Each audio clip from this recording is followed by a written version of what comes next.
Hey George Washington, I was wondering if you could give me some advice. My first question is, what impact did you make during the first presidency? Well, one thing that I did while I was in office was that I kept the country neutral while other countries were in war. Well, why would you do that?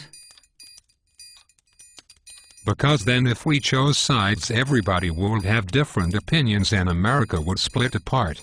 George, you are a very wise man. I can think of anyone else who would do that. Oh, and another thing is that I chose very smart people that I know as my department heads. Those people were Alexander Hamilton and Thomas Jefferson. That's very interesting. I wish I could be just like you, George Washington. You should also remember that when your country is fighting with each other, you should stop the fight before it gets any worse.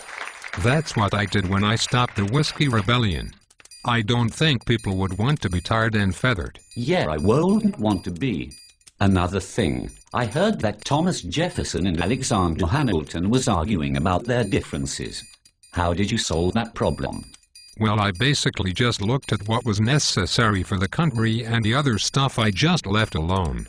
I really liked how Alexander Hamilton came up with the idea of the National Bank. It would help us raise money for the country to help settle things. That is an excellent idea. Why was Washington D.C. moved?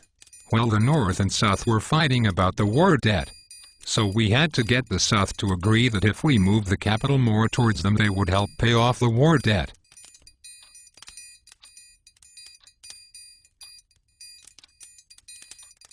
Wow, I'm really learning a lot.